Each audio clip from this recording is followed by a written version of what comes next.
Good morning, people. What can I say? The sun's shining, that's for one. Charlie Tango 1 coming at you with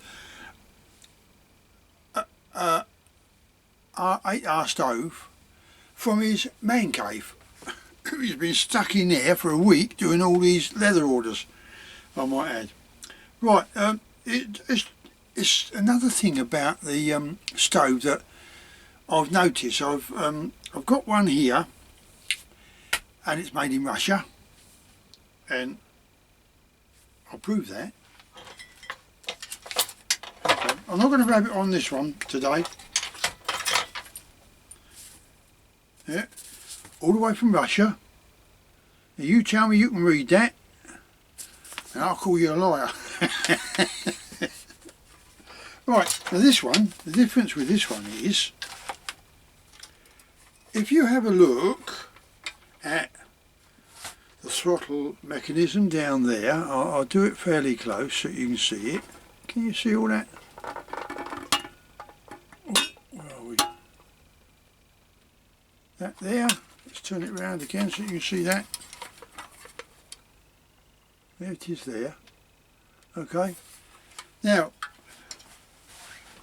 I don't usually moan about these, but it's just a point I'm making out to you to be aware of. Now, nice little electrosnickel tank. The tin box, well, it is, as he said, it's brand new and it's never been used, and I must agree, yes, it's never been used, but the flame spreader for one is different, slightly different, but the old 8R will fit it.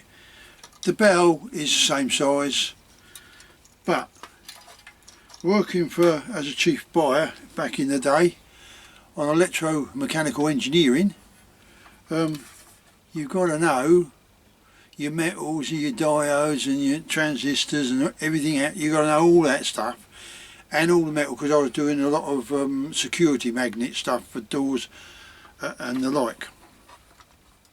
The Home Office. MI5 actually.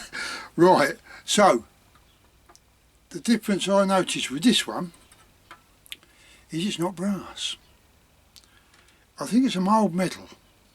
It's a mild metal, but it's been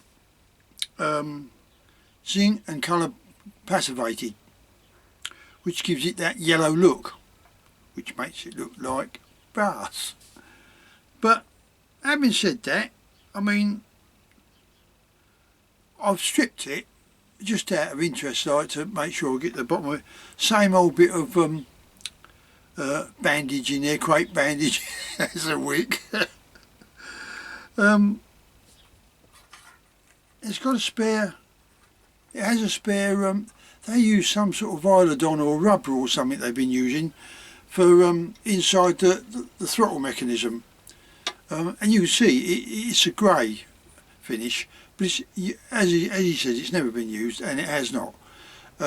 Anyway, once I've gone through all that, I put some fuel in it, filled it up, well, I didn't fill it up, and fired it up, and I was quite amazed.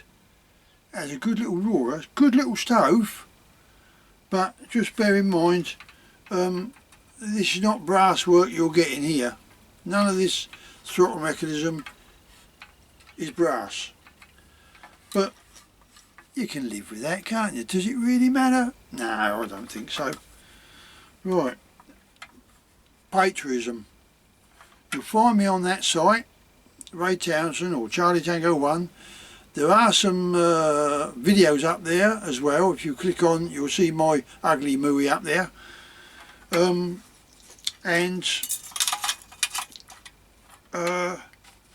what else is there? That's the news site on Chris Upton's working Gundogs, and that's what that's mainly what it's about. I have put one link, I think it was a link informing people that this is his new YouTube site, Patreon it's called, www.patreon. I think there's a membership fee, but it's a small amount like. But Chris has already, well, swamped Facebook with the explanation and all that. But what you'll find on there is another product I'm just going to produce. A lot of people have been asking me for a long line. Now, they're mistaking a slip lead and collar with a long line. How long is it?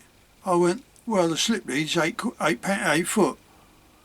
And, all right, have you got a long line? I said, well, no, I don't do a long line. I can do, but I'm not going to use the same material, leather.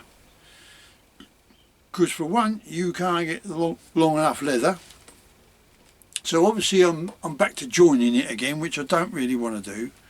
So what I've decided to go for is this Vilodon. It's like got a rubber coating on it of some sort, but you won't be getting the stitching. There'll be 2 rivets in here because this stuff does not like being stitched.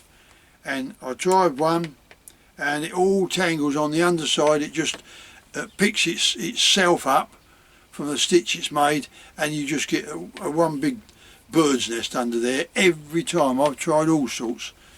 I've even got oil on my thread and everything, still does it. So I thought, right, and as Chris agreed, a lot of them they just use rivets anyway. So I'm going with this. It's going to be 5/8 wide, which is the same size as these little clips that I use on the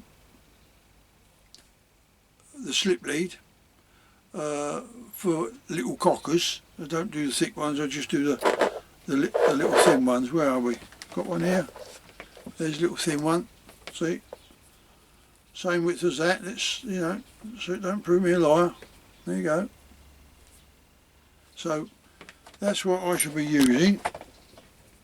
I should use these clips because you'll see them on eBay, this, that and the other, like, you know, my supplies don't come from eBay. You know, that's if you want to get something cheap, I suppose. But no, I've got my own leather suppliers, and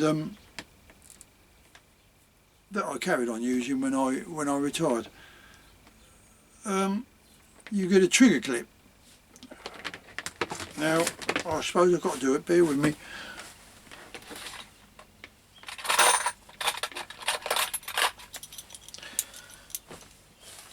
Trigger clip, okay.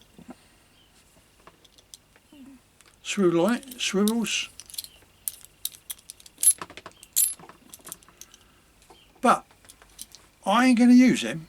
You'll see them on all these other ones, even in the pet shops that you buy. Cheap, nasty, I won't say it. But I'm sorry, but that's what it is to me. Cutting corners, the thread, well, they use for, like, if you're stitching a woman's blouse, that's how thin it is, and it's got no strength in it whatsoever. I'm rabbiting on, I know, but I'm getting there. So you're pulling on that. This trigger clip, you have a knobble on, or one of these. They do vary. Get caught on anything like the stump of a stinging nettle or a dot leaf, anything like that. Wallop, off comes your lead. Alright, so you've now got a dog running loose with just a slip collar on, and if you ain't got the stop up there, he's going to go sniffing about like they do, and you're going to lose the collar as well. So you just clip that on your collar. Bob's your uncle, Fanny's your aunt, and away you go. I've sent a couple of samples down to Chris Upton for his approval, and he suggested, yeah, go with the orange one, Ray, good idea. Just got to wait for him to say yay when he looks at it, test it out in the field. I says, if you're not happy with it, it don't seem right, I said, let me know. I says, and I went, well, I've grabbed the bull body horns, as I always do, and, oh hang on, that was slurping my tea.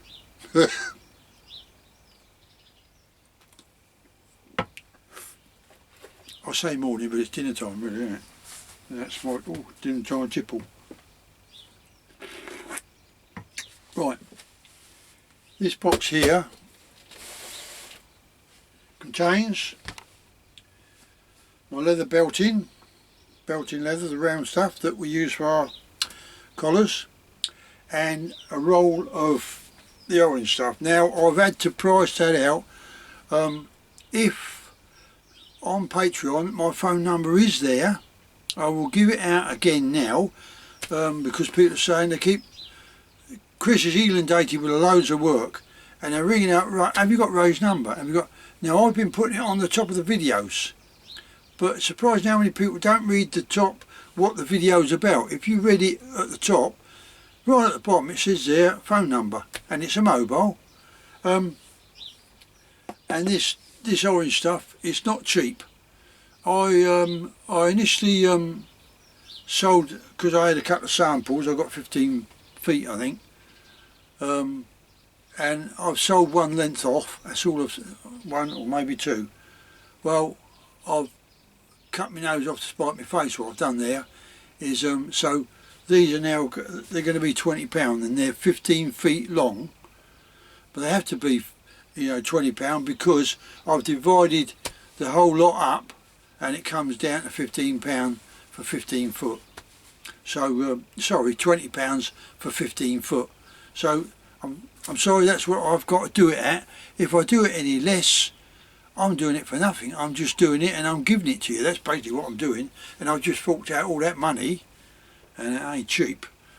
My belting leather, well, I had a shock on that. 125 quid for 30 metres. That's why they have to be the price they are, just to get me money back from my material. You know, what I get out of it is pleasure, really. Thinking that I've made something that someone's happy with and they're going to enjoy using.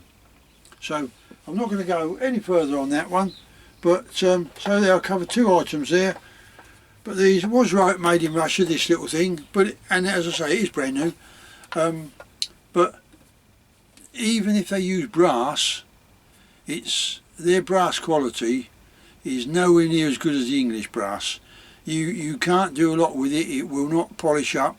They've got too many other metals in it, or they've added one or two other metals to give it a bit more hardness, I think. But they've gone OTT with it, I think, and it doesn't seem to want to polish up very well. But does it really matter? It doesn't if you're just going to use it. I mean, I see some of them stoves there, absolute filthy state. They use diesel in it and all sorts, and it says don't use diesel in this, petrol or camping fuel. And they're black as the ace of spades. There's all food in the bottom of the tray. I'm thinking, you dirty I won't say it, but honestly, how long does it take just to clean it up? I'm rubbing it on. I'm not going to rub it on. I'll catch you all on the next one. You take care now. This is Charlie Tango 1 saying cheerio.